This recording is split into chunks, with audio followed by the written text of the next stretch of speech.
Hello and welcome to Varnblog, and today I'm here with BRG, also known as Black Red Guard. Uh, um, probably one of the more vocal people in the DSA orbit who comes from a Marxist-Leninist background, and specifically Maoist. A Marxist-Leninist-Maoist background. I'm actually going to start there because while I know the difference, I don't think all of my audience understands the fine grain of A, how Maoism might be a distinct form of Marxist-Leninism, and B, how Marxist-Leninist-Maoism is different from other forms of Maoism, particularly the kind of Dengist variety that is popular today. All right. Sure. Thanks for having me on, comrade. I call you comrade because you're also a DSA member. So, all right. So, yeah, and that's a very common thing that a very common mistake that a lot of comrades make. They think like, oh, you're a Maoist, you support Deng Xiaoping, you support Xi Jinping, you support modern day China.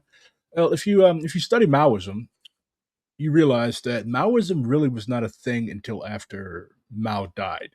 What people called Maoism during Mao's lifetime, what the Black Panther Party would call Maoism, what the early CPP, Communist Party of the Philippines, would call Maoism, that was what we call Mao Zedong thought, which is basically Marxism-Leninism applied to the concrete conditions of China. Through this application of Marxism-Leninism to the concrete conditions of China, there were several key discoveries that were made because Marxism is a science. Like that's why I really don't go in much for left communism or all this other stuff because it really hasn't been tried. So people are always talking about, oh, the line is correct. I have the correct line. Okay, first of all, an individual cannot be said to really have a line. A line is something that is developed through social practice, right? Scientific experiment, and social practice. That's how we determine what is right and what is wrong. So if your theory really hasn't been tested in the grand laboratory of social practice, it really cannot be said to carry all that much weight. It may be an interesting intellectual experiment, but it really cannot be said to be correct or incorrect because it hasn't been tested. So Marxism-Leninism-Maoism developed out of the laboratory, not just of the Chinese Revolution and the socialist construction process, but also through the experience of other revolutions. For example, the treasury of Marxism-Leninism-Maoism can be said to include the struggle that was waged by the Black Panther Party, the Black Liberation Army in the United States. You have the new communist movement. That was where groups like the Revolutionary Union eventually become the Revolutionary Communist Party cut their teeth.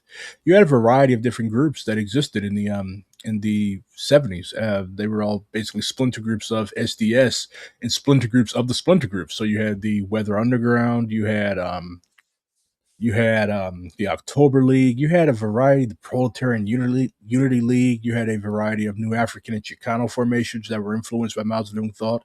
You had the original Red Guards that were out in China. So you had, not in China, in California that were influenced by the Red Guards that were in China.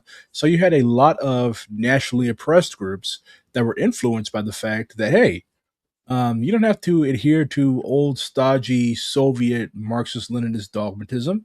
You could actually, here you have a thriving revolutionary experiment. You have the Cultural Revolution. You have the the struggle against the imperialists in Vietnam.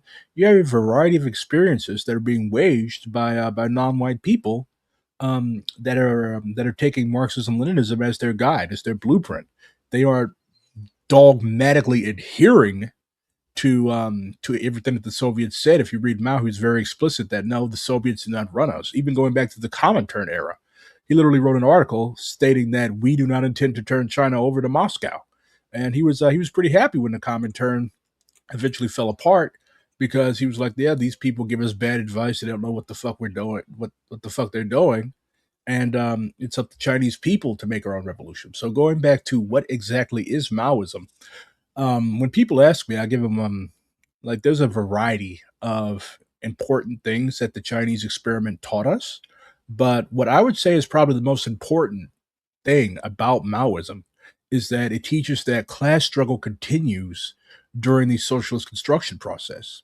If you neglect the class struggle during the socialist construction process, you end up basically either imploding, like the USSR, weighed down under a myriad of contradictions that went all the way back to Stalin, or you end up with a new social imperialist capitalist order, like unfortunately existed in the modern day People's Republic of China. So to forestall that process, it's necessary to make cultural revolution. It's necessary to realize that by controlling the commanding heights of the state and the economy, it is very possible that a new bourgeoisie can arise from within the Communist Party that made the revolution, and it's very possible for there to be a reversion to capitalism. Because if you look at it, like both me and you, if say we make a revolution tomorrow, okay, both myself and you came up in old capitalist imperialist America. So we still have that garbage, even though both of us are Marxists. We still have that garbage in our heads. So it's necessary for the new generation to, which hasn't necessarily been contaminated by all that garbage, to take charge.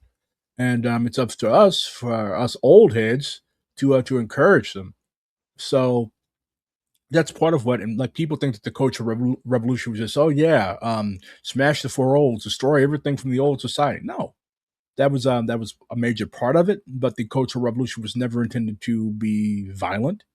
The Cultural Revolution was never intended to be about like hanging the desiccated bodies of old emperors or anything like that. In many cases, a lot of that stuff was promoted by writers who sought to throw shade at the Cultural Revolution. So, yeah, probably the most important thing about Marxism-Leninism-Maoism to realize is that class struggle is something that is going to continue even all the way up to communism. So you have a variety of other things that were developed that we uphold. The universality of protracted people's war. I already mentioned the Cultural Revolution, the universality of contradiction, and a variety of other things that are necessary for being a thoroughly well-rounded Marxist-Leninist Maoist, as we understand it. Mm. So one thing that immediately comes to mind when I think about Marxist-Leninism, Maoism, as opposed to Mao Zedong thought, are socialism with Chinese characteristics, I guess is what we would refer to. We call it modern revisionism. Yeah, PRC today, which I would agree with you is pretty revisionist. I do want to ask your opinion, though, on a specific development. When I came up in the 90s and aughts, every Maoist I met was either MLM or MIM, and that's Marxist Internationalist Maoist or Third Worldist, or they're a Marxist Leninist Maoist. Mm-hmm. Sometime about 15 years ago, I woke up and everyone was Dengist all of a sudden. How did that happen? Well, 15 years ago, I'm 31 now. So let me see. 15 years ago, I was. Let me see if I can do math. I think I was probably 14 years old. Nah, fair. But I can give you an answer though. The internet. That's what happens when, like, you mentioned that, like, in the 90s and early 2000s when you were coming up. I mean, I was a kid back then, but like, you were like, the internet was a thing. You mentioned MIM. They were actually one of the first communist organizations to actually like use the internet as a tool. So back in the day, even going back to the 60s and 70s, you were actually expected to read this stuff. There were no memes.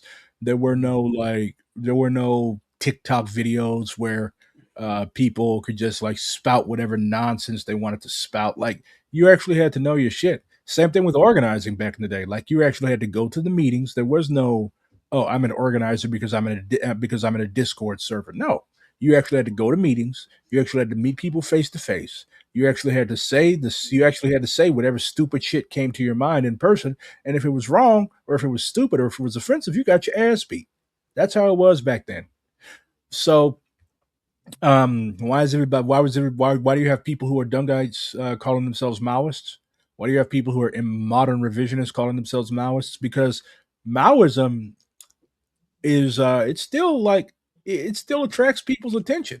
It's still it's still popular. It's popular, especially in the third world, in the Philippines, in India, in various third world countries. It's extremely popular, and I think a lot of these younger comrades who got their political education not in a formalized setting, like say if you were in the Black Panther Party, and like it's just a matter of like the amateurishness that pervades our movement today. Like, if you were in the Black Panther Party and you were leadership, if you were an actual cadre, you were expected to not only know the ideology that was represented in quotations from Chairman Mao, commonly known as the Little Red Book, but you were expected to read something. Fred Hampton got up in the morning reading before he brushed his teeth, before he had breakfast. That man had already read 2 hours a day. That's what you expect to do as leadership in the Black Panther Party. You were not just allowed to run around calling yourself a cadre because you passed muster in a Discord group. There was none of that shit back then. You actually had to show your work, as they used to say in school. So Fred Hampton, all the leadership of the Black Panther Party, you had to read, you had to be up on the news. There was no such thing as, oh, I don't know how to catch the bus. I don't know why the police killed such and such. I don't know who such and such person is that's in the news. You were not allowed to do that. Cadre means you are a cut above rank and file. You are a cut above the average person on the street. And with that comes responsibility. You have to educate yourself. You have to know what you're talking about. Because how are you going to teach other people if you don't know what you're talking about? So back to why everybody is Dungite, because a lot of people get their political education from unaccountable people. They don't get their political education through a formation like DSA. They get their political education from people who are not accountable to anybody, certainly not to a movement. And many of these big, I think part of the reason why I'm so popular, I hate calling myself this as a like communist influence or whatever, is because I actually read this shit. Mhm. And you have a lot of people they just run on vibes. Comrade cannot live on vibes alone. You actually have to study. You see the huge fucking stack of books behind me. Mhm. Right on top is I'm meaning to give a reread to Sakai's Mauzi's Revolutionary Library in a Dangerous class. So like I read a lot. I'm my chapter's political education co-chair, so part of that is study, constant study. Because how am I going to educate my comrades or help to educate my comrades? How am I going to be able to facilitate if I don't study, if I don't read constantly? And like I myself, I see like my role as a leader in my local DSA chapter is to actually I feel responsible because leadership, that's what leadership is. Leadership means responsibility. It's not just, oh, your name is on such and such, your co-chair such and such. No, leadership means responsibility. Leadership means work. Leadership means sitting in meetings when you would rather be gaming. Like yeah, and a lot of people are not ready for that. A lot of people they have leadership positions that they're not ready for, that they're not competent for, and that leads to people suffering, and that leads to the spread of amateurishness and misinformation regarding theory. That's why you have people who are objectively Dungites or modern revisionists calling themselves Maoists because they have not studied Maoism. They don't know what Maoism is. So you have, of course, you have people that think that Maoism is whatever Mao did or whatever Deng Xiaoping did or whatever modern day China is doing because they don't know any better. Mhm. I do think that part about in-person accountability is actually huge. Because as I have often said, to be somewhat blunt, a lot of people on the internet would be a lot more careful if whenever they said something really dumb or really offensive, I could just hit them. Which is a real possibility in person. Which I'm not encouraging small scale petty violence, but like there is something to that as a disciplinary factor. Yeah, it's what happens when you're actually among the people. Like a lot of these people that are talking shit on Twitter. Oh, like I saw somebody say earlier, like all Afro pessimists should be shot. I'm like, okay, this is not like I advise comrades, like if you, especially if you're in an organization, like things that you say reflect on your organization. So before you say, like, I can tell if somebody's organized or not. Because like if you're saying stupid school shooter type shit like that, like what first of all, do you even know what Afro pessimism is? Mhm. And do you like ironically statements like that made by non-black people, it helps fuel Afro pessimism. And like it's just um going back to vibes based. Like you cannot say shit like that to people. You cannot say things like that about people. Like, yeah, I get it. Like, I get into shit post LARPy bullshit sometimes. Like, I mean, I came up on the fucking internet, but at the same time, like, we have to look around at the situation in which we live. Like, are we serious about actually toppling and overthrowing the shit? And furthermore, and most importantly, if you were to say this to your grandmother, or to your coworker or to somebody that you're trying to organize. And like say you had like in the Sims, say you had like a little thought bubble or a little halo above your head and they could read the shit that you wrote. Like would they be like, "Oh, this fucker is nuts. We don't want him or her or them having power." Like you have to be conscientious of where we are as a movement. And if we want the communist movement to grow, we have to be really serious about the things that we say and things that we do. Because Americans in particular, we respond more to actions. You can say whatever the fuck you want. You can have whatever line of program you want all day long. But if people affiliate and associate communism with edgelord shit or, oh, this motherfucker said all black people should be shot. Fuck you. Then that's you can do more damage with your mouth than with anything else. Yeah, I definitely agree with you on there. I mean, it does lead me to this kind of deep irony, though, that we have. I am a content creator, a phrase I hate. I consider myself a political educator, but whatever. And I engage on X/Twitter because that's where the conversation really is, whether I like it or not. But I do wonder, like, is there a tension in using the internet this way? I think of MIM. I think of Kasama Project being some of the first groups to actually use the internet Damn, successfully. that's a blast from the past. I haven't thought about Kasama in like 3 years. Yeah. Well, I mean, they've been disbanded for like over a decade now, but whatever. In fact, I had a kind of horrifying realization about my age the other day when I was like, my relationship to Kasama Projects is Kasama Project's relationship to the SDS/RCP.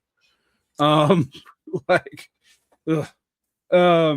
But it was fairly useful for political education. I would not say political organizing, but it was fairly useful for political education. I do wonder today, though, if the incentive structures of like social media are something that communists have to engage in very carefully. I try to myself for the reasons that you talk about. I represent an organization. I also represent an ideology, whether I want to or not, because people know that I believe that. You're right. I don't think I can have a line. I'm not. A person can't be a line. Definitely can't be a mass line. But how do you feel that we should navigate this world where, like, certainly in all political groups there's been a certain amount of edgelordism, but it happened off the books. Today we can't assume anything is off the books. Yeah. So what kind of pressures do you think that puts on an organizer? And like I have like this type of cross. Like before I joined DSA, I was known as a communist content creator. But like now that I'm in DSA, like I have several positions that I hold, local and national. Like I'm co-chair of National AfroSoc. I'm on the steering committee for our National Security Commission. I'm our local Red Rapids subcommittee lead, and I'm our political education co-chair. So I've got 4 roles that I'm responsible for. I've got people that I have to be accountable to. I've got people that look up to me. Like a lot of people have told me that I was influential in their decision to join DSA. So it's that's a lot of pressure. Like I feel like, okay, I can't say like the stupid shit that I used to say during the cracker control era. Well, I'm always in my cracker control era, but hey. But like part of being leadership, part of being in an organization, openly affiliated with an organization, is responsibility. And I'm glad that I have comrades who are not afraid to call me in, like, "Hey, Chris, you have that thing that you said that was misinformation. You shouldn't have shared that. That was from a bad actor. You shouldn't have engaged with that person." So having comrades is necessary. You're not a comrade. I mean, you're not a communist if you don't have comrades. Because if I did not have people in the International Commission, if I did not have people in AfroSoc, if I did not have people in my local chapter, if I did not have comrades from across the country who I met at convention, who I've worked with and who I've talked to and who feel comfortable calling me in, if I did not have that, like a lot of people don't have that. And you can tell by the stupid shit that they say. I'm like, so, like, who taught these people? Who are these people? Like, what chapter are you in? And you're like, oh, I'm not. I don't have a chapter. I'm not in DSA. Like a lot of people don't even know that you can't be in DSA unless you pay dues or you have a dues waiver. So like it's like a double edged sword, like being thoroughly dialectical and realizing the universality of contradiction. Um, the conditions under which we live in the United States and in the world at large have made communism more popular among people in the United States than I would say ever before. So Mhm. you have a lot of younger comrades who are basically full fledged, like who are to the left of me, which is good. I'm happy, but at the same time, like they have to join an education. You have to join an organization. Your political education cannot solely come from memes. It cannot solely come from people like me and you, Vaughn, because like we have our own biases. We have our own we have our own we can be wrong on shit, and it also like it sort of continues to build up like this type of like great man type thing, great person type thing. Like the same dynamic exists with regards to DSA's electeds. Like, Mhm. AOC can never do anything wrong, or XYZ, and like that's a manifestation of feudal ideology, not even bourgeois ideology, but feudal ideology. Like, okay, the king is going to take care of everything, or the priest can never be wrong. And like and like if we call ourselves adherents of the mass line, if we call ourselves Maoists or Marxist-Leninists or whatever, part of that is realizing that it's the masses who make history, not me, not you, not Hassan, not any streamer or influencer or politician, not AOC, not Bernie. It's the masses in their millions and tens of millions and hundreds of millions. And that's what I consistently try to convey to comrades. Like, sure, it's good that we have people that are capable of spreading socialist ideology and like helping to put all of these ideas together in people's heads. But at the same time, do not just stop there. Get involved in your local chapter of an organization, whether it be DSA, whether it be PSL, whether it be whatever. Get off the fucking internet. The internet is it's good for entree political education. But at the same time, your real political education comes through the work that you do. It comes through organizing. It comes through having people, even regular ass people, to bounce ideas off of. You need somebody to tell you, "Hey, man, that ain't it," or like, "What are you talking about? This is wrong. This is not meshing, squaring up with reality." You get what I'm saying? So Mhm. you have to be a well-rounded communist of any type, you have to be in constant community with the people. You have to be in community with your organization, and you have to be in community with your community, with your neighbors, with your coworkers, with people in general. You cannot be an antisocial socialist. And the internet, I think, has developed that tendency for people to think that all you can do is sit online and doom scroll and share shit and contribute to fundraisers, and that's organizing. Sit in Discord servers all day and complain about your rivals in the organization or complain about what the capitalists are doing. Okay, the capitalists are the enemy. They are going to do enemy shit. Never fault the enemy for being the enemy. They do not want you to thrive. They do not want you to take their stuff. They do not want you to seize power. They want you to suffer. So, if you know you're going up against people with whom you have an antagonistic contradiction, when you have an antagonistic contradiction, that means that one aspect or the other of that contradiction must be destroyed. That's the relationship between the bourgeoisie and the proletariat. The proletariat must eventually eat up the bourgeoisie. The bourgeoisie cannot thoroughly wipe out the proletariat, even though I think that this AI and robotic shit might change the game plan a little bit. But they're still going to need people to run that shit. They are still going to need the proletariat. Without the proletariat, the bourgeoisie cannot exist. So you have one class that is feeding off another class. And you know this. You know that these people are your enemies. You know that they live at your expense. You know that landlords are bad. So you have to take some action against that. Otherwise, you're going to continue to suffer. Complaining on the internet is not a substitute for organizing. That's a really key point. Like I often listen to people complain about what capitalists are doing and calling it unfair, and I'm always like, well, even Marx said that it was fair because we're under their system and by their rules, they're playing by them. But also, did you expect your enemy to be nice? I think a lot of people do. A lot of people do. A lot of people they personalize this stuff. Like they haven't really thoroughly grasped Marxism, Mm. because Marxism is at root, it's a science that rewards those who actually investigate it and study it. Marx was in major part an economist. Capital is an economics textbook. Like, capitalists read Copy Top. It is a perfect explanation of how capitalism worked in Marx's day. Of course, there's been like developments on it, because we're not in 1868 no more. We're in the big 2026. I don't think Marx predicted AI and computerization and globalization, but anyways. So going back to that, yeah, a lot of people have, like, they've done the reading, but they've failed to fully grasp it. They failed to fully grasp its implications. And furthermore, they failed to supplement it and go on to study Lenin, and they failed to understand the nature of the state. Why do we have so much reformism in DSA? Why do we have people thinking that you can reform, that we can elect ALC president and the contradictions will not tear this organization apart? Because even though they may have skimmed Lenin, even though they may even call themselves Leninists of some type or another, they have failed to grasp Lenin's thesis that you cannot just lay hold to the state and turn it towards your will. That's like saying that you can go live in a sandcastle. It's not going to work. You're too big to live in a sandcastle. What if the tide comes and washes the sandcastle away? Then you also have to realize that in many cases, the bourgeoisie, at least philosophically, are nihilists. Like, they will literally set the world on fire to stop us from taking power. They are not going to let you take their system over and bend it towards socialist ends. And I think a lot of people are scared of the implications of that realization of this truth.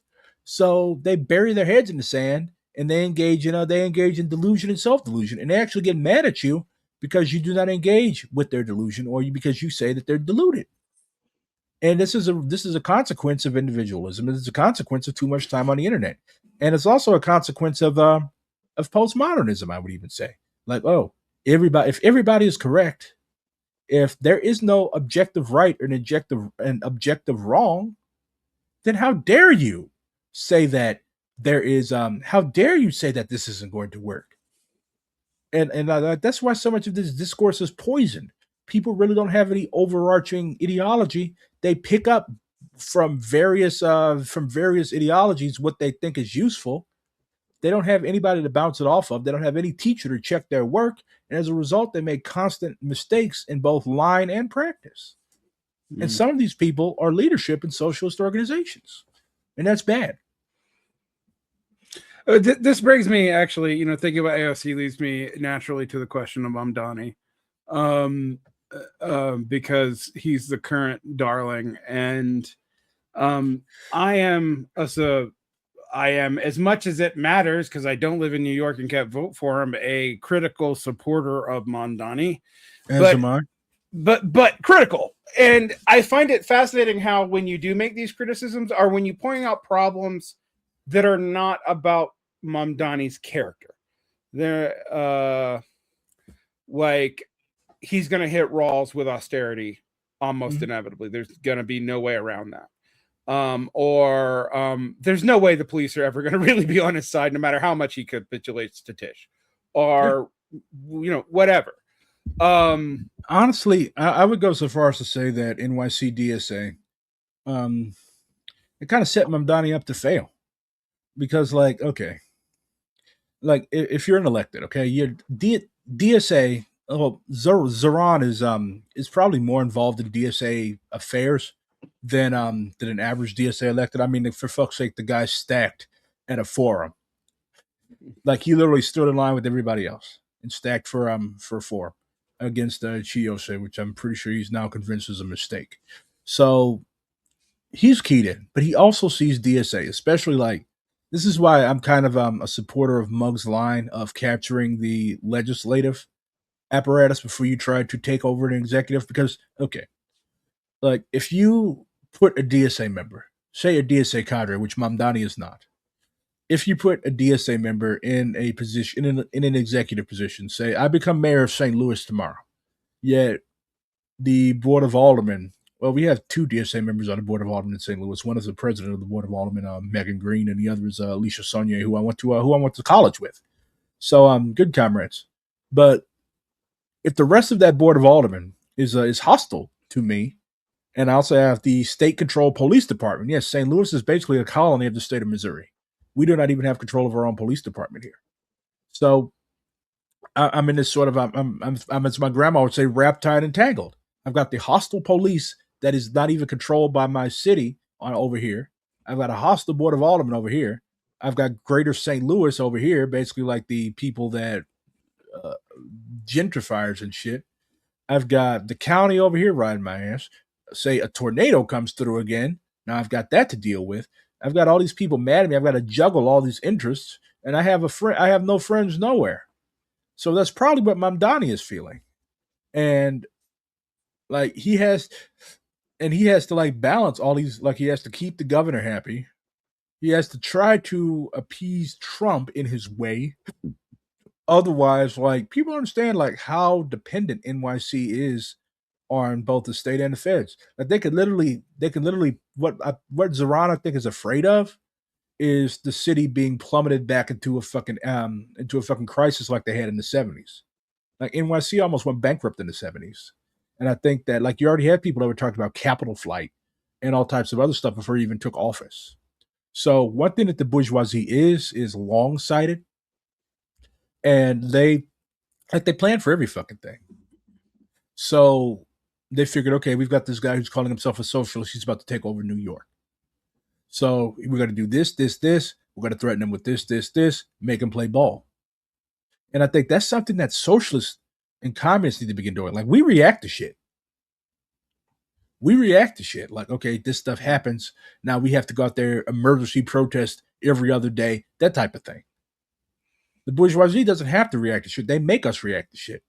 So they have us bouncing from here to there to there to there to there. They have everybody putting out all these fires, and there's no time to really sit down and do a proper self-criticism, do a proper analysis, do a proper summing up, because here comes the next crisis that you have to respond to. They want us like that. They do not want us to have a reprieve where we can actually sit and analyze and work out a broad strategy to topple them. It's like if you're it's like if you're in a war, right? You're not going to sit and let your enemy get their shit together. No, you're going to keep. If you have the capacity and you have the power, and you know your enemy is weak, like the American left is, you're going to keep hitting and hitting and hitting and hitting and hitting and not letting them breathe until they eventually surrender or until they eventually all die. That's what the bourgeoisie wants to do to us. Yeah, I think it's interesting that it's hard to get people to look at prior socialist mayors who ran into this problem. I think about Mayor Lumumba in Jackson, Mississippi, who was only recently left office, but worked with Operation Jackson and Malcolm X grassroots organization, and also was not endorsed by, but worked with the local DSA. But you had the same problems. Most municipal functions got stripped of local oversight by the Republican legislature. The city was basically deliberately left to go to pot. And to make it even more pronounced, in Mississippi, you're dealing with more explicit racialized politics than you are dealing with the fucking Klan. Yeah. The Klan, the local GOP, which might as well be the Klan. You're talking about people who actively are hoping to undo this the Civil War amendments, and what they're trying to do with Zoran and all these other like socialist executives is what they're trying to do is because they know that what the people think is important too. So they're like, okay, y'all elected a socialist. Whoop de fucking do. You know what we're gonna do? We're gonna fuck shit up on purpose. That's what I think Tish is trying to do to Zoran. Like Tish is literally trying to make Zoran look like she's literally undermining this man publicly. Like she knows that Zoran is an anti-Zionist, right? Yet here she is marching at the Israel Day parade. So like she's trying to be like, okay, You don't run this fucking city, Z. I do. And if Zoran is not careful, and if he doesn't realize who his friends and who his enemies are, he's going to end up being a one-term mayor like Dinkins, and Tish is going to be sitting in his seat in 4 years. So again, like that's why I laugh at all these like supposed DSA electoral ball knowers, because y'all really don't know shit. Y'all certainly don't know how power works.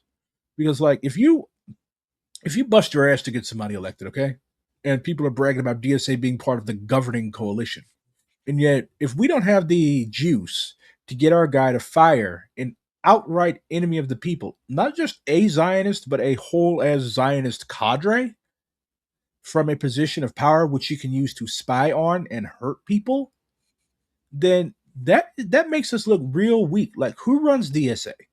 The 105,000 members or electeds? Like electeds are an important part of DSA, but they cannot be part and parcel of DS. They cannot be the entire fucking.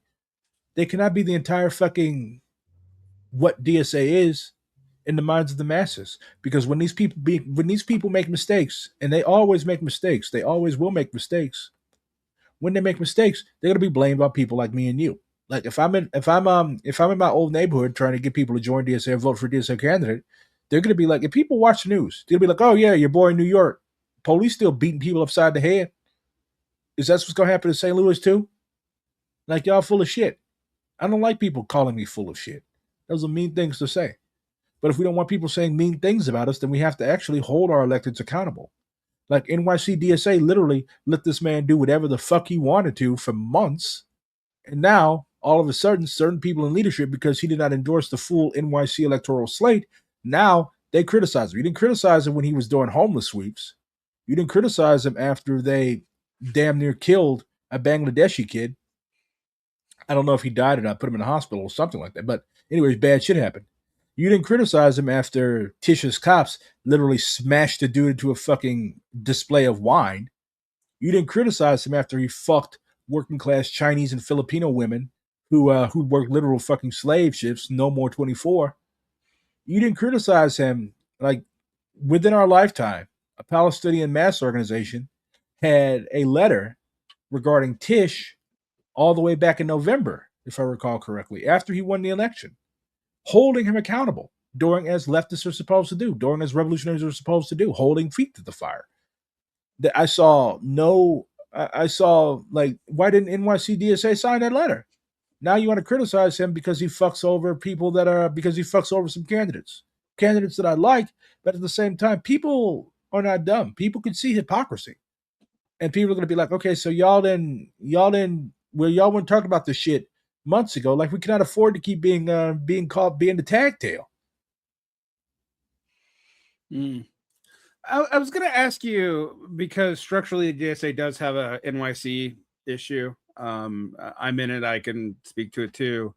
But that NYC, the chapter, is one of the least democratically accountable, but also the largest by the next chapter down is not even half of NYC DSA. A lot of those people are paper members, though. That's true. At risk of giving away too much from an organization, I'm proud to be a part of. I would say in my chapter, and we're a medium-sized chapter, we're over 500. Maybe 1/5 of the org even votes, and I don't even talk about the votes that require you to come into the meetings. I mean the votes that just require you to respond to an email.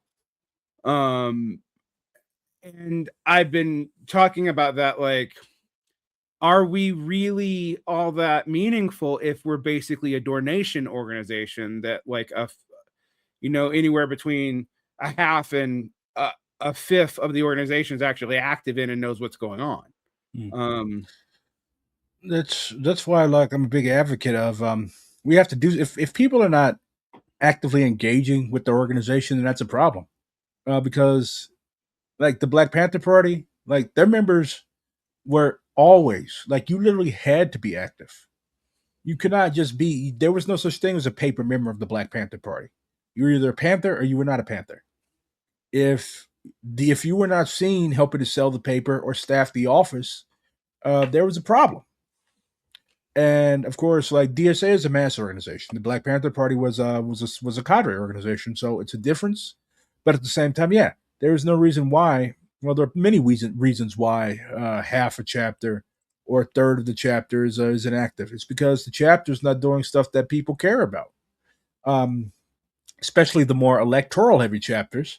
Like a lot of people just think that DSA is something that you perform, something that you do every 2 years when it's time to vote. And so they know nothing about political education. They know nothing about if you have like my chapter recently implemented a street organizing committee.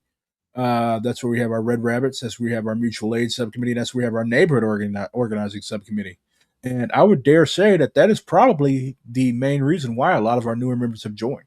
They see us during Bricklight clinics. I actually made a video at one of our Bricklight clinics back in December, with it in mind that, hey, people need to know that we're doing this now. People need to know that we're doing this all the time. And so that's why, like, I highly encourage comrades in chapters in which large numbers of people are inactive. Um, Either they've lapsed or they're just paper members. Like you should look at establishing a committee like Streets. Mutual aid is what's bringing a lot of people in. Red Rabbits, excuse me. I would dare say it's probably our most popular subcommittee now. Like everybody see us standing around in our fucking red bandanas, like, oh, what are you guys doing? Oh, I call us DSA security team, and like people are like, oh, that's cool. And yeah. So like especially a lot of younger comrades, like they like that shit. Oh yeah, they like that DSA is actually taking this stuff seriously. Because the notion especially among a lot of the hard left, is that DSA is soft. And that we're basically all we do is canvas for Bernie and Medicare for all and stuff like that. And 10 years ago, that was definitely true. I know because I was a leftist 10 years ago. And like, yeah, we didn't back in the Maoist movement back then, we didn't take DSA seriously. We were never like the my wing of the Maoist movement in say 2016, 2017. We were never like the fucking Red Guards that were going around putting pig heads on people's meeting places or leaving dead rats on their front doors. But like we didn't take DSA seriously. We saw DSA as being soft and weak and a wing of the Democratic Party. But people being undialectical, they still think that DSA is like that. They fail to account for the contradictions that arose out of many of those Bernie people that joined DSA because of Bernie becoming full-fledged communists because of Bernie's betrayal of them and because of the Democratic Party's betrayal of Bernie Sanders. There is no better way to educate an American than to fuck them over. And a lot of people were fucked over by Bernie and by the Democrats. So a lot of these people are like, you know what? I'm never voting for one of these people ever again in my fucking life. And I definitely think that if AOC chooses to run for president, I definitely think that the struggle will sharpen, and our 2027 convention, which I hope to see you at as a delegate, will definitely be very interesting. But that's part and parcel of being in an organization with 105,000 members. And yes, does DSA have problems? Yes.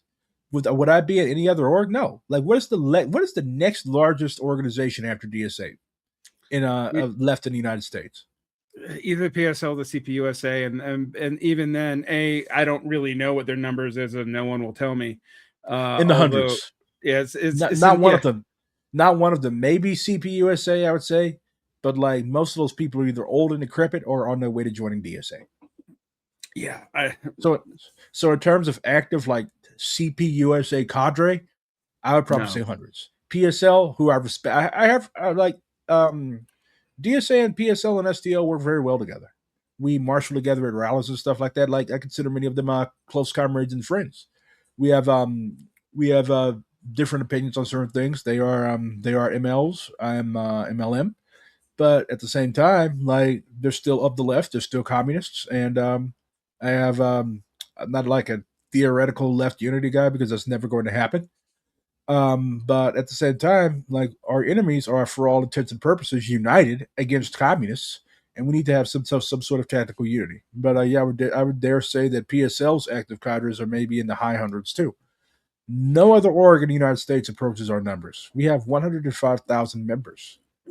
They may not all be active, but it's good knowing that if I go to Philly or if I go to Tampa or if I go to Orlando or if I go to San Antonio or Los Angeles or Tacoma or Seattle or Washington D.C., or anywhere else in this country, Chicago, I have comrades that, hey, I want to meet somebody that at least agrees that is united around the same program as I am.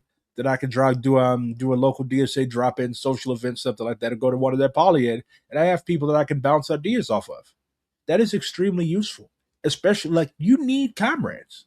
You have to have comrades. You have to have people that, hey, if I'm in a fucking bind, if I get into a situation when I'm out of town, I know that somebody can hit up a group chat or hit up a Discord server or put a bug in somebody's here. Hey, BRG's in trouble. Can you do XYZ?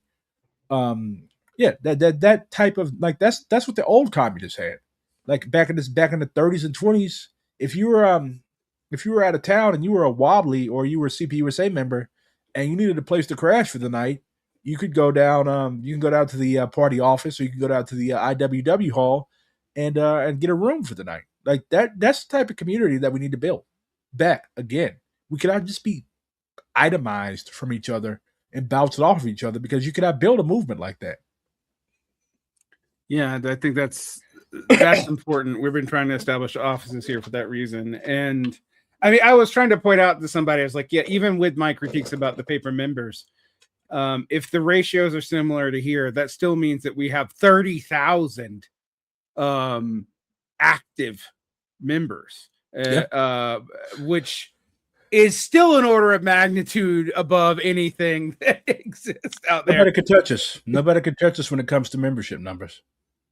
And the other thing is, like, when I first engaged with DSA, my impressions of it were similar to you. When I was exploring socialist groups back in the bad days, in the aughts, so I realized I was a socialist. I was a kid. I was probably more focused on watching Samurai Jack.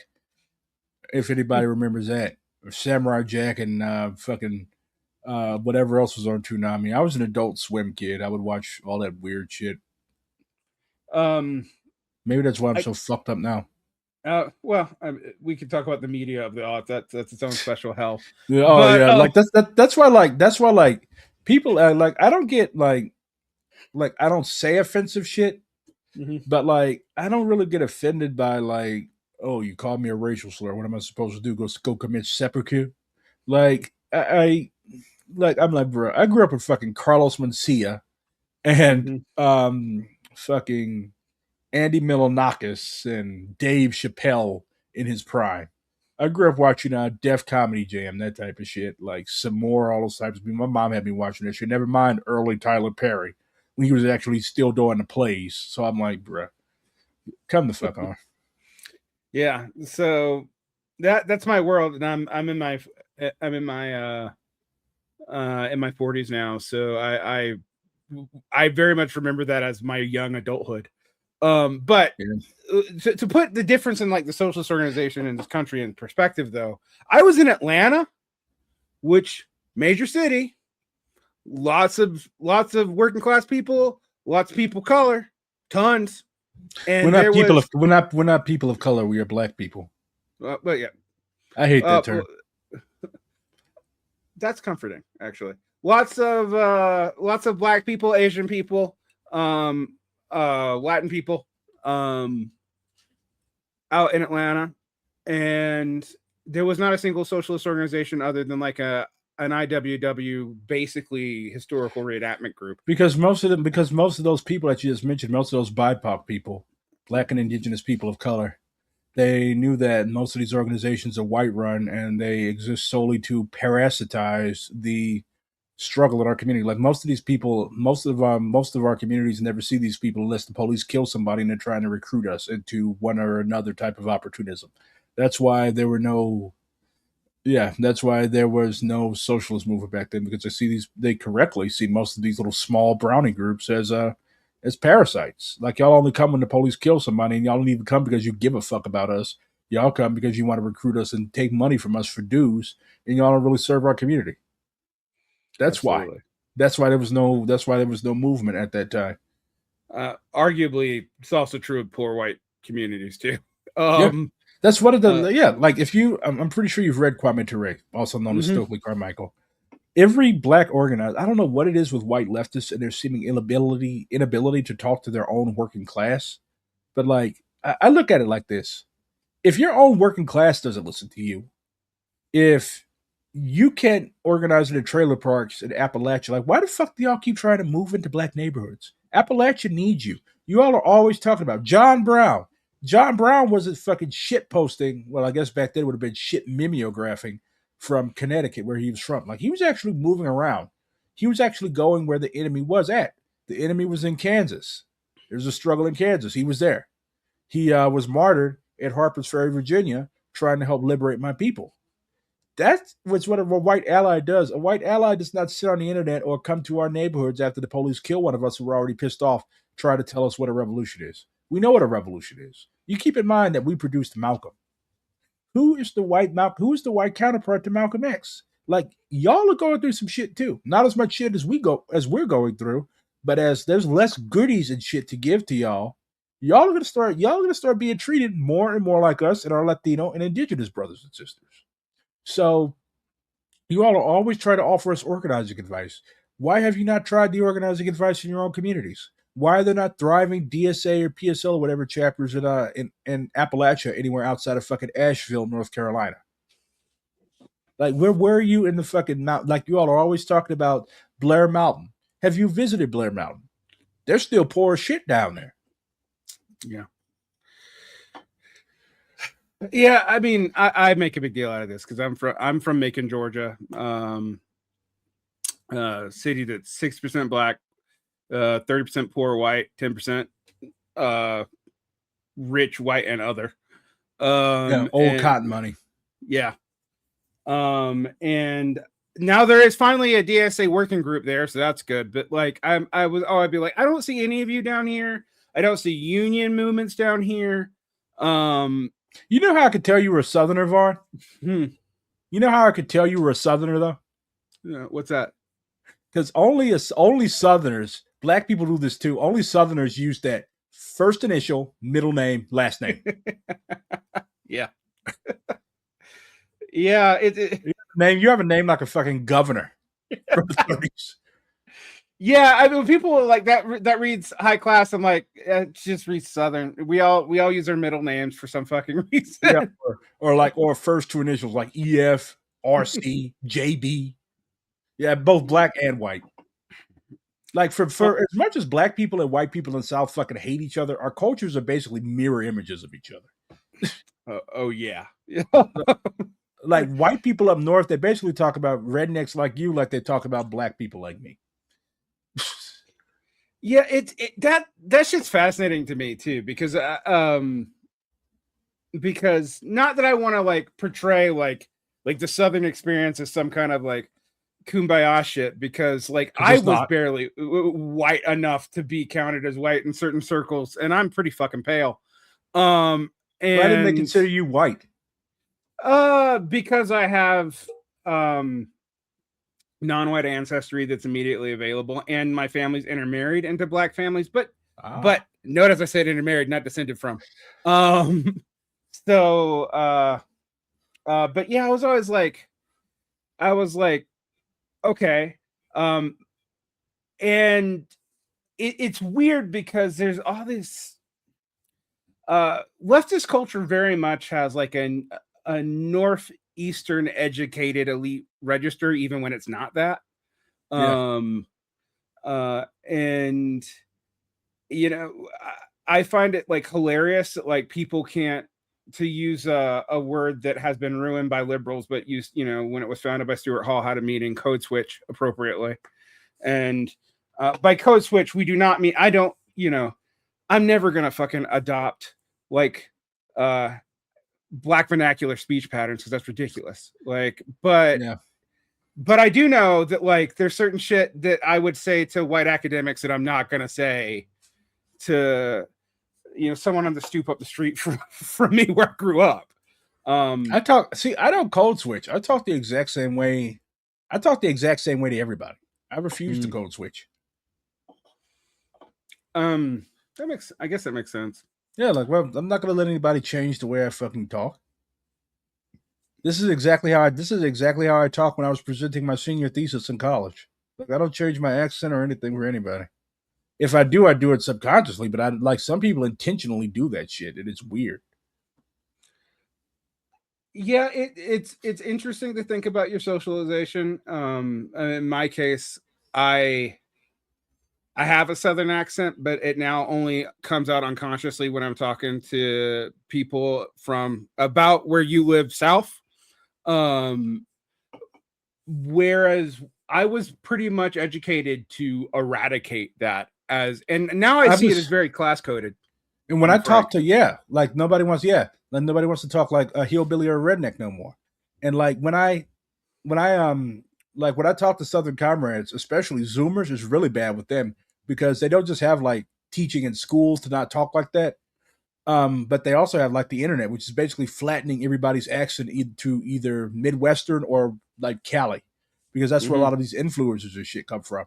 And like back in the day, like they used to teach in schools, like everybody, especially in journalism school, they wanted everybody to talk like Walter Cronkite. Walter Cronkite was from Missouri, so like everybody wanted to have like this flat Midwestern accent, and like and that was like Southerners in particular. Now, black Southerners, we're gonna hold on to that shit forever. But like white Southerners in particular, especially if you go away to college, like that shit is gradually going away. I know they try to beat it out of you. Although it's interesting because I can still. It's not just that I hear a Southern accent. I can be like, I know where you're from. You're from this county in Alabama. Like, Yeah. So it's still. Can you tell? So, yeah, people tell me I have a Southern accent. Do you think so? You have that accent of the borderlands between the Midwest and the South. Yeah, no, that's literally where I live. Yeah. Yeah, people tell like the thing is like people on it's like basically like unless you're like from like an old black family from like New York or somewhere or Philly that's been free a long time, basically all of us are like at the very like 3 or 4 generations moved from the South, black people. Like my family was at the like ass end of the Great Migration. The last of my family, like my maternal grandma, didn't get to St. Louis until 1960. So like I basically one generation out of a cotton patch in Itabita, Mississippi. And I grew up around Southern people. Like I grew up like hearing people say "haint" and "dough" and like my grand like I used to call myself trying to cook my grandma. Boy, get the fuck out of my kitchen. Why are you laying around my kitchen like a haint? And like yeah, so like that's my inner monologue actually. My inner monologue is an angry 70-something-year-old black lady from Itabita, Mississippi. Oh, well, it's the one thing about like trying to explain this to Northern comrades about like the relationship between like black culture and even if you're a relatively poor white, you had like your babysitter was probably I knew most of us had like if it wasn't the local teenager, it was like a 70-year-old black woman. Yeah. Who probably didn't even have a social security number because she's like from before they gave black people social security numbers and shit like that. And so there's this like I have a lot of critiques of like Spike Lee, but there is this thing where like Southern white people have to make a decision about how they're going to feel about this explicitly. Like when I'm out here in Utah in the Mountain West, and there's like I think our like 5% of our population is black or something. How the fuck did you end up in Utah? Long story. I got here from Egypt. Like Egypt.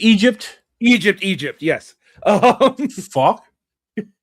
Yeah. Ex-wife got cancer and ended up having to come back here. She was from Wyoming, and I ended up stuck in Salt Lake.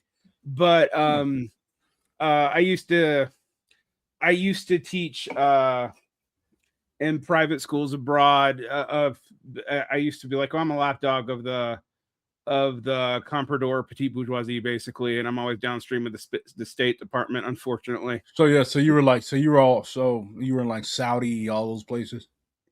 Not so much Saudi. I was in South Korea, then Mexico, then Egypt, and I was going to places that paid well because I had hazard pay. So I would see, and I already consider myself a socialist, but it's where I became a diehard anti-imperialist because, like, when you see that shit up close, you can't deny it anymore. There's Yeah, no way you can deny it. seeing little kids going through the fucking trash looking for something to eat.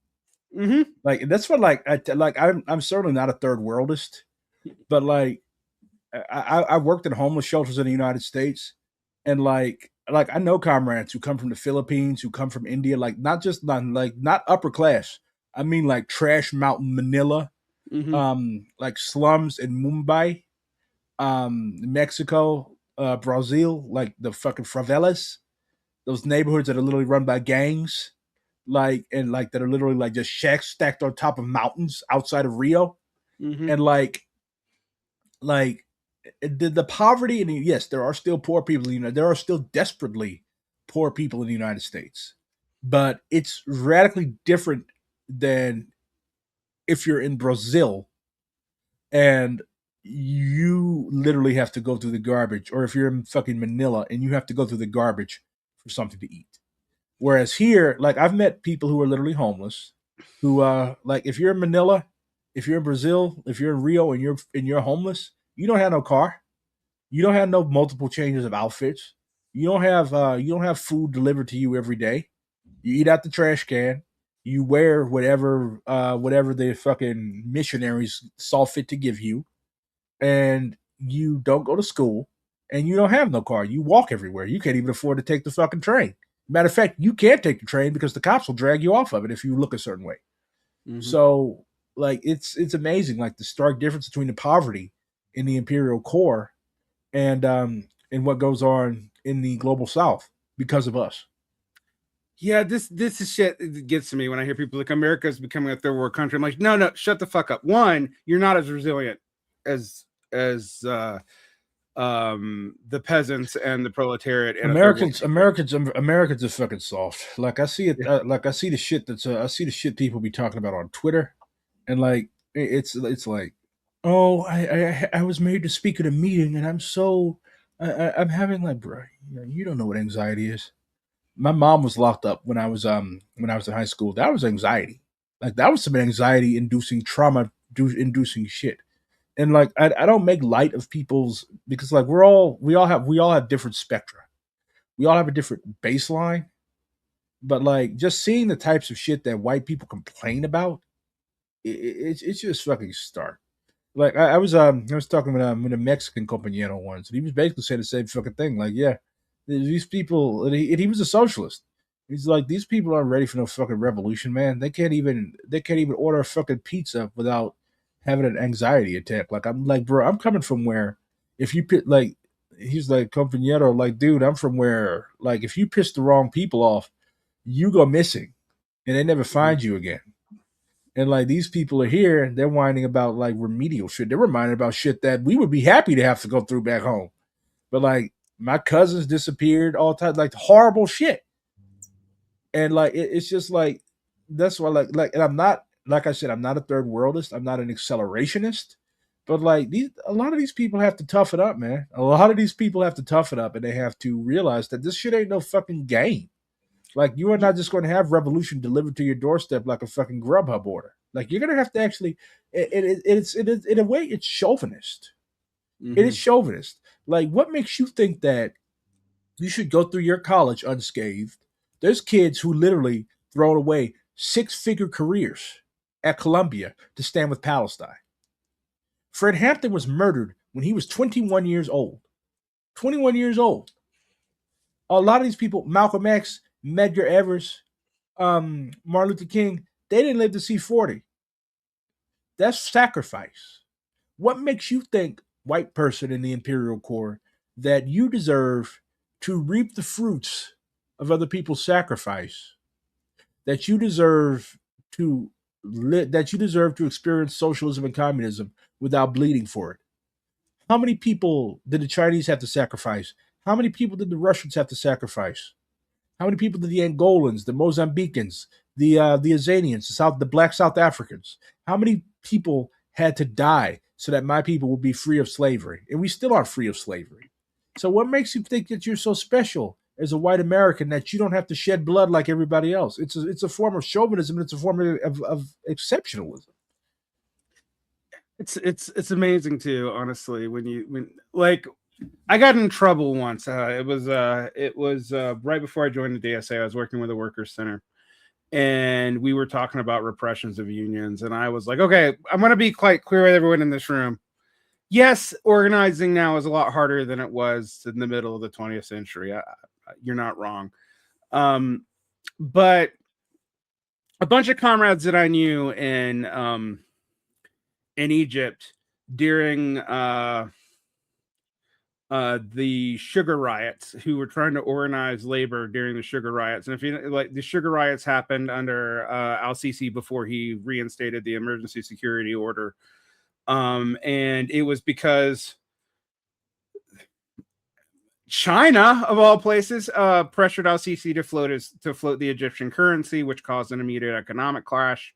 Blah blah blah. There's all kinds of disruptions, and these labor organizers were just disappearing. I do not know if they are alive or dead today. I'm pretty sure they're dead, but I don't know that. I don't know what happened to them. The deserts have them. You know, the deserts are vast.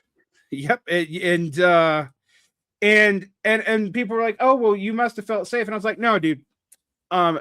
European students got a little cocky and started studying the wrong things when I was in Egypt, and we found this Italian kid tortured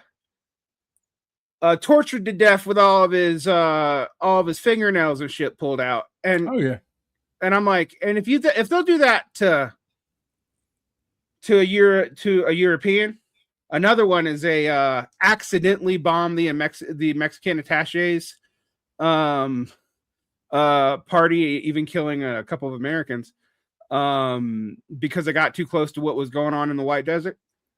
And I'm like, if you think for a moment like that they won't do that to you, when it comes to like this, you know, particularly Zionists, and they're like, oh, you know, I have some Jewish ancestry, but so I talk about this a lot because I can go a little harder than so many people, because like people can't really call me an anti-Semite very easily. I mean, they can, but it's a little bit harder. But I'm like, dude, when I was in Egypt, particularly in Egypt, I taught a bunch of kids who were privileged kids. They were upper middle class Middle Eastern kids. Who were still completely shell-shocked because they saw their Palestinian cousins shot in the head during the silent intifada, not even one of the big ones. And I taught several of those kids. And I taught, I would come into people who were missing limbs, who were stuck in the Egyptian airport for fucking years. BRG, years, because they couldn't get back in because of whatever was happening in Gaza. So they're just stuck living in the fucking airport in Cairo. Yep. Yeah, absolutely. And waiting for That's like crazy. When this like 1 month period where they might be able to get back into Gaza. And then also not being totally sure they want to go back, because you know they want to be back with their families, they want to be back with their comrades, but like also are they going home to get killed? I don't know. And also you want to talk about American fucking shit up, like I lived in Torreon, Mexico for 2 years at the end of the Zeta Sinaloa cartel war. And the thing about the Zetas, what people don't really know, they're basically Mexican feds that were armed and trained by the United States, and they decided, you know what, let's be a cartel. Yep. No, they started out as hitmen for the cartels, and then they started their own. Yeah, they were people who were trained at Fort Benning, Georgia, named after a Confederate general, I might add. School of the Americas. Yeah, and the School of the Americas. They went there to do anti-narco stuff. They then became your assassins for the narcos, and then they just decided to be their own gang. Yep. And they did shit that would horrify the other narcos. Like they would go through and kill every local male in a village, in a ranchero, just all of them, because one dude did something. And like the Chapo the Sinaloa cartel, they were more like the mob. They did not they did horrible shit. I don't want to defend like but it was like if you were in the game. Right. Right. They didn't. They didn't just go around fucking with random people. Los Zetas did. Yep. Exactly. Like you said, they would do shit like what the fucking Americans did in Vietnam, what the Zionists do in Palestine. Like they would just go, like you said, they would go through like, okay, say such and such got something on credit and didn't pay. They kill your whole fucking family right down to little baby. And Yeah. then they would cut everybody's head off and put them on stakes on the side of the road. That shit that the Yeah. Green Berets did in Vietnam. That's where they learned that shit from. I try to tell people this, and it's like, well, why do you feel this way about the American military? I'm like, look, I will tell you, I actually trust soldiers over cops. But all that said, I've one of the things that I have to learn to deal with was just seeing bodies hanging from bridges beheaded as statements. Yeah. And going like, holy fuck. It's the real fucking world down there, man. And like the Americans are so sheltered. Like, sure, we see that shit if we watch Narcos or like, and Narcos sanitizes a lot of shit. Like, I have comrades from down there that are like actually from Narco turf, and they say like, yeah, we saw it, and they cleaned up a lot of shit. And because it's for TV. Like, if you actually watch Mexican documentaries, like I speak Spanish, like if you actually like the Mexicans, they show it as it actually is. And so Americans we're just so fucking sanitized. Like unless you come like I'm from like well I grew up half in North County, St. Mhm. Louis, like around I grew up in Ferguson, and then like in the inner city. But like this shit goes on in the third world that makes all that shit like yeah I saw like I've seen see dead bodies before. There was one dude, Mark Booker was his name. He had a limp. He used to go around cutting everybody's grass. He's a crackhead and a drunk. So he cut your grass for a 12 pack of Stag or whatever. Go up to the store, get him something to drink, cut your grass, happy dude. And I come home, fucking pigs. I get off the school bus, cops every fucking where. Body laying on a vacant lot covered in a blue tarp. All the older people, my grandma and all them standing on the front porch. I said, "What happened?" He said, "Mark Booker got shot. Apparently, he had fucked somebody over or something, and they killed his ass." But even then, like, imagine that happening every day after Right. day after day after day, and like even the type of violence that I experienced as a black person growing up in the Imperial Corps, in in the hood, like it's nothing compared to what these comrades from the third world experience. And like just seeing people in DSA who are like, oh, you can't say by any means necessary. It makes people think that we're violent, and I'm like, bruh, the fact that you're able to stand up and say this shit is backed up by violence. The fact that you can get up and get in your car or get on the bus without worrying about the fucking bus blowing up, it's because America is prepared to do inordinate amounts of violence to people. After 9/11, this country literally destabilized the whole Middle East. Destabilized hundreds of thousands of people dead in Afghanistan who did nothing wrong, who had never seen Osama bin Laden. Why? As vengeance, as revenge Mhm. for fucking with the United States. We destabilized and destroyed the whole fucking Middle East because of because of those attacks, which were blowback because we had been fucking around where we shouldn't have been fucking around. And now, after the demise of the Soviet Union, now these people decided to turn on us because now America is the great Satan. America's always been the great Satan. But back then they were fighting what they saw as the decrepit Satan. And now we're the big Satan. So the fact that you could say this stupid Gandhian bullshit is backed up by violence. Like the people don't understand that like how easy if in places like Nigeria and Burundi and Rwanda, Uganda, all these places like these are abstractions to the typical American white liberal mind.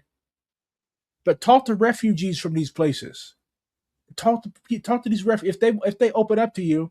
Like I used to work at a homeless shelter. I met Congolese, I met Burmese, I met all types of people who were homeless because they were refugees. So talking to these people, interacting with these people, like the most they chopped my brother's head off for no reason. Like these are places where, and I'm not like being Orientalist or anything, but the rest of the world, this is real life. For the Mhm. majority of people in this world, this is real life. Life Yeah. is shitty for the majority of the people in this world because of the United States. You ask, I remember dealing with so many comrades from Guatemala and just realizing that like their village just doesn't exist anymore. And there's only like 10 people who remember it because everybody got killed in one of the juntas of the civil wars. And why was that happening? Probably for fruit access for the United States. Yeah. It's If you read Sakai, if you read Settlers, he literally says like the fact that you're able to get out of season fruit in the wintertime, somebody bled for that. Mangoes, oranges, all this shit. Like you ain't supposed to be eating that shit in the wintertime. Bananas all year round. Oranges, apple shit all year round. Look at where it's packed. Chile. Government, socialist government overthrown by the United States in 1973. Guatemala, overthrown 1954. All this shit. Latin America, there's literally a book by Eduardo Galeano, Open Veins of Latin America. I actually showed it to a dude who was he was homeless. He had a mental break. And he was Latin American. He'd always come up, to me, he'd call me El Comunista. Oh, mira El Comunista, ¿qué estás leyendo hoy? What are you reading today? I showed him. ¿Qué sabes de Eduardo Galeano? It's de mi escuela. I read this in school. And he was like, and yeah, like it's like they know what was done to their country. And it's infuriating to a lot of people, to a lot of comrades from the global south, that we just go moseying about our day-to-day lives and people are dying back home, and a lot of people in this country do not seem to give a shit. I'd be pissed too. I'm already pissed because black people die every day in this country, and the left doesn't seem to give a shit. They go arguing over the California election, or what the celebrity said, or who was endorsed by who. Stupid shit that does not have any bearing on changing this world. People are dying. Little kids are dying, and there's nothing being done. That's why a lot of younger comrades and a lot of comrades from overseas end up becoming nihilists. They're like, these people are never going to make a revolution. They're hopeless. They're useless. And I honestly, it's like ideological steel in my spine that prevents me from being like that. But I see why a lot of people end up like that. Because just from talking to an average American liberal or even a sock them, these people do not give a fuck about anybody but themselves and their own trifling standard of living. It's a Philistine mode of life, as Sakai would say. Yeah, I have. I mean, one thing I will tell you: you worked in a homeless shelter. I've worked in homeless shelters. I've been homeless. I also, unfortunately, the most radicalizing thing that happened to me was before I graduated college. I got shunted into where a lot of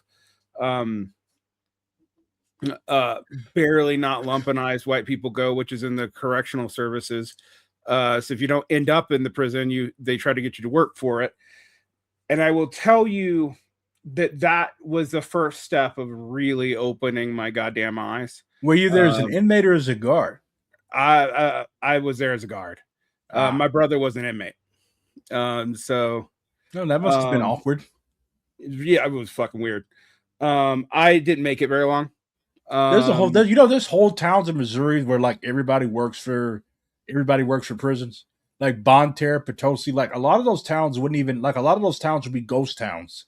Like this is also why like a lot of rural people, they are fundamentally against prison abolition, and like they're big supporters of the prison lobby. Like all these small towns in Missouri, Moberly, Bonne Potosi, Pacific, Vandalia, they have there would be nothing there, and like there's whole industries that revolve around prisons. Like okay, you build a prison there, so that employs say 1,500, 2,000 people. That's basically the whole fucking town. If you're not a guard, you're a nurse, you're a janitor, you're something. Everybody works at the goddamn prison. And then okay, here comes this other stuff. Okay, let's build a hotel because people will be coming to visit their families. Let's build McDonald's, Burger King, all this shit because people gonna want something to eat. Okay, so you have all this money that's pouring into this town, and these people are never gonna vote that shit away. If they be like, they'll flat out tell you, yeah, it's fucked up that they're locking people up, but look, my kids got to eat. This is the only place to work, and I don't want to move away. My family lost our farm back in 1978, so there's really nothing going there. And Yeah, it's just a downward spiral, and the ruling class, being the ruling class, was taking advantage of it. Yep. I mean, in my hometown, Macon, and it was surrounded by Milledgeville. You either work for the school system, a university, the prison, or you went into the military. That was pretty much it. There had been industry in the area, although, as you know, a lot of the Southeast was never really properly industrialized anyway, except for textile mills. All they had was textile mills and like low grade shit like logging, like Right. basically resource extraction. Exactly. If it wasn't plantations, like in Florida, turpentine was big. They'd go out there and they tap them pine trees.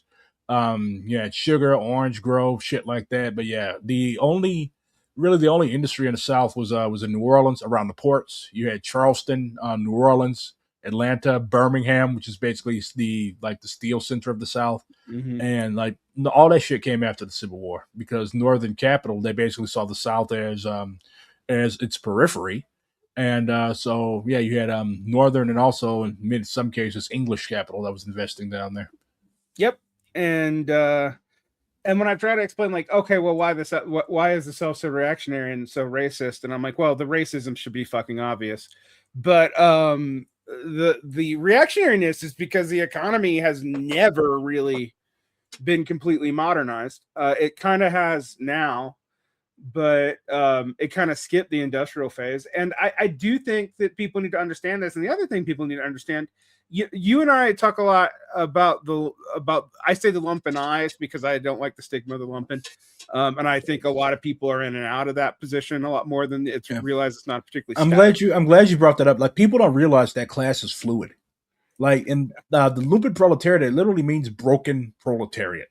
So basically, it's Marx would say it's the refuse of all classes. Although I'm not a big fan of calling people refuse or trash, but it's basically people that have fallen out of all classes. It's very easy to be lumpen in this country. For example, shit. Some people would argue that Twitch streamers are lumpen. I don't fucking know, but like, well, I guess you could say that like content creators are like Organ grinders, like like we're basically the modern day equivalent of buskers or people who would like come through like we would get paid to talk for a living essentially.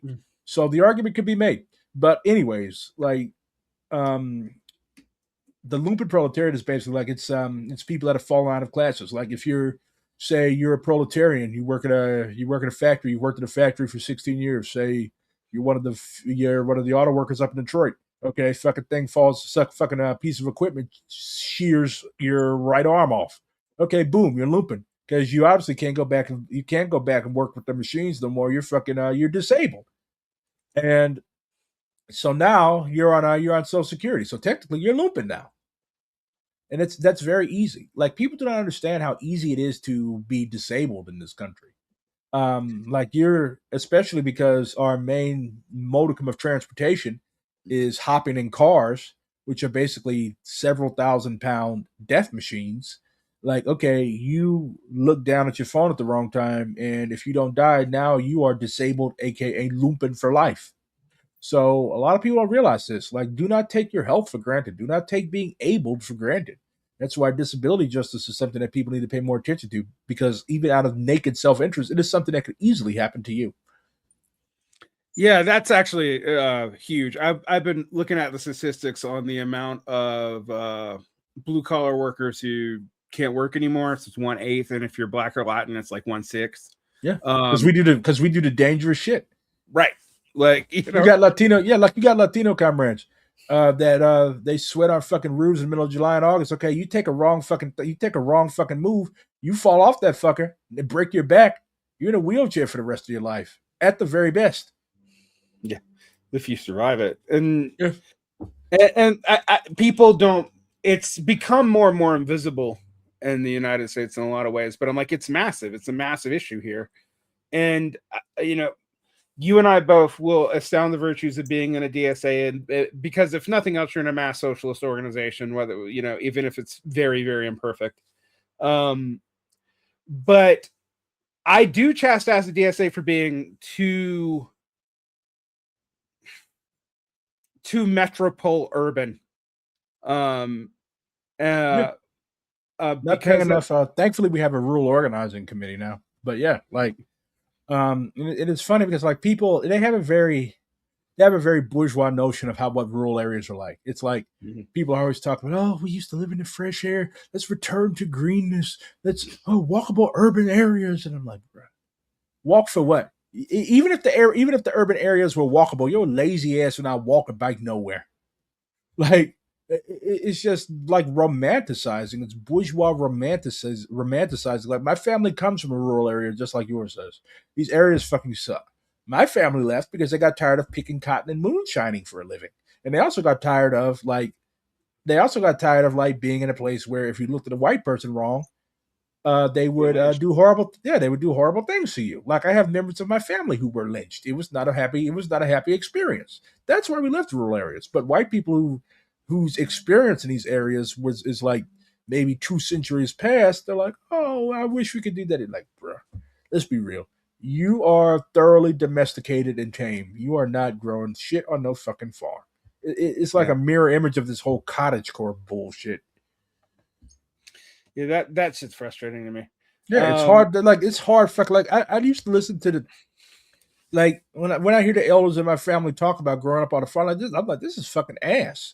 Like you got to get up at 5 in the morning. You got to deal with stank ass animals. You got to deal with stank ass white folks. You got to go out. Okay, you're out in the field. You might have a corn piece of cornbread for breakfast and cold ass milk. And okay, you go out, bust some cotton out. You have to you carry these big ass sacks around your neck, and you got to throw the shit in there. And then my grandma still has scars. People understand like them balls, that brown part of that cotton, that shit's sharp.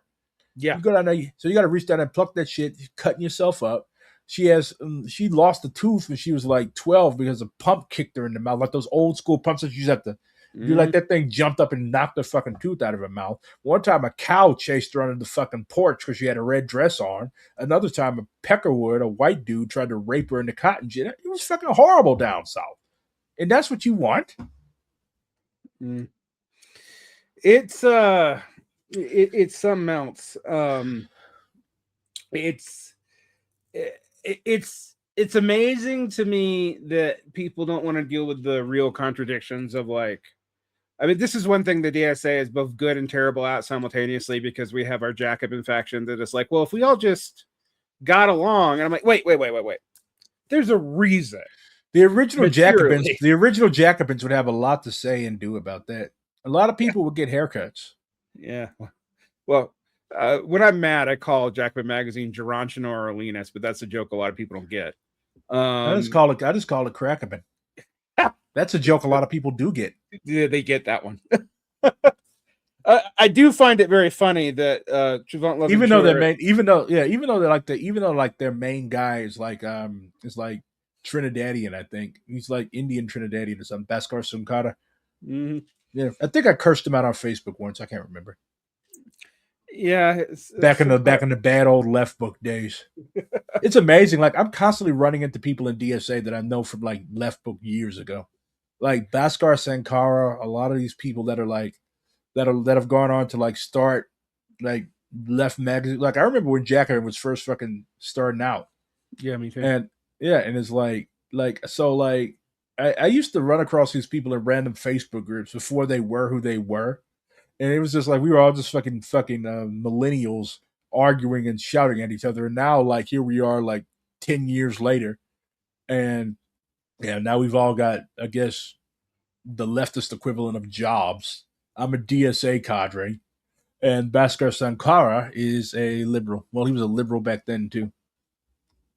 Yeah, it's funny how he got famous though, because if you look at his first writing for Dissent, he was complaining about anarcho-liberalism. And he was dropping names in that article. It's from like 2007 that he would later work with. And so just like, you got to be careful if you don't deal with your own contradictions because you'll just embody them. But yeah, it's wild. And of those left book days, me and Amber Frost have called each other some pretty choice names, and I feel bad about it. Yeah, it's amazing. Yeah, I'm pretty good at staying out of like. It's amazing. Like most of my hatred doesn't come from other leftist, like, I guess, ideas people or influencers. I keep hating calling myself that, but that's what other people call me. I don't know. Like, I call myself a bad influence. I'm like, you need to find better influences. But anyways, like, I'm actually pretty good. Like, other than the dude from Australia, um, I'm pretty good at, like, most people seem to like me. But like most of the drama that I get comes from random people on Twitter who misinterpret things that I say. But yeah, I'm pretty good at staying out of. I'm pretty good. I do catch strays a lot for some reason, but yeah. Yeah, it's funny watching people. Like, I'll give you an example of where you caught strays when you were trying to talk about Maoists as the anarchists of the Marxist movement and how people got mad at you. And I'm like, no, but he's right though. In that, Mao was literally an anarchist for yeah. like. Of course, he eventually developed away from it, but like you could see the anarchism in Maoism, though. Like you could see like the hatred of bureaucratism. You could Mhm. see the played. I mean, we still believe in the state, of course. We still uphold the state as our proletarian weapon, but we have a radically shifted view of the role of the state in a more, dare I say, anarchist view of the masses as the main makers of history, as opposed to Stalin era Marxism-Leninism, which relied more on the overarching state and on a or sort of a stratum of people who would eventually end up becoming the nomenclatura, technicians who were highly paid. And this is what laid the foundations for the restoration of a bourgeois class in the Soviet Union. Like Mhm. Stalin literally laid the foundations for that because he really didn't believe in the mass line all that much. He basically thought that if you had a grievance, you were a spy or a Trotskyite wrecker, and he had you shot. That was how Stalin dealt with contradictions, antagonistically. So in Maoist, we would say that Stalin really did not determine the contradiction between was not able to correctly ascertain the difference between an antagonistic contradiction, a contradiction between ourselves and the enemy, and a contradiction between the people. So that's what helped lay the foundations for the return of capitalism in the Soviet Union. Because okay, after all Stalin did to safeguard the revolution, they eventually ended up telling him to go fuck himself anyway after he passed, of course, because they was all of them, Khrushchev and Brezhnev and all those other Ebs and Ites were afraid of him while he was alive. So his biggest ass kissers ended up becoming the same people who disregarded and spat on his legacy. And ironically, for the critiques that Mao had of Stalin, basically the same process happened. But yeah, now we know better. Yeah, Hopefully. I do find it funny that people ignore. I mean, including some Maoists today, that Mao had pretty developed critiques of Stalin, and also Oh yeah, he they hated was each other. yeah he also criticized the violence of the Yuzovchina, the purges. He was like you. I mean, one thing I always tell people about the Cultural Revolution is you guys think it was like the purges in the USSR. It was not. Like they did not actually execute all that many people. Yeah, People and died, but Mao they is weren't very executions. yeah. Go ahead. Mao is yeah. They died as a result of what happens when you empower a bunch of middle and high school kids. But yeah, like if you tell a dude, like if you had told me at 15 years old that I get to struggle against my principal, I probably would have beat him to death too. But anyways, um, yeah, it takes a few eggs to make an omelet, but um, yeah, and this is what happens when, like I keep saying, you have to actually study. If you don't study, then you're going to make those types of mistakes, and you're going to, if you're in a position of leadership, you're going to be miseducating people. And if you're not, you're just going to be wrong all the time, and nobody wants to be wrong all the time. I have to go in like 5 minutes, by the way. Yep, no problem. We get So into here. Um, well, where can people find your work, BOG? you can find my work in STLDSA. Oh, my personal work. Well, I have a Twitch. It is OG Black Red Guard. My YouTube is Black Red Guard. Let me check them. And I'm pretty sure most of you all are familiar with my Twitter if you're reading this, well, watching this. And my Twitter is at OG Black Red Guard. Yeah, my YouTube is at Black Red Guard. But yeah, thanks for having me on, Var. Thank you so much. Have a good rest of your evening. You as well, comrade. Bye bye, Cameron.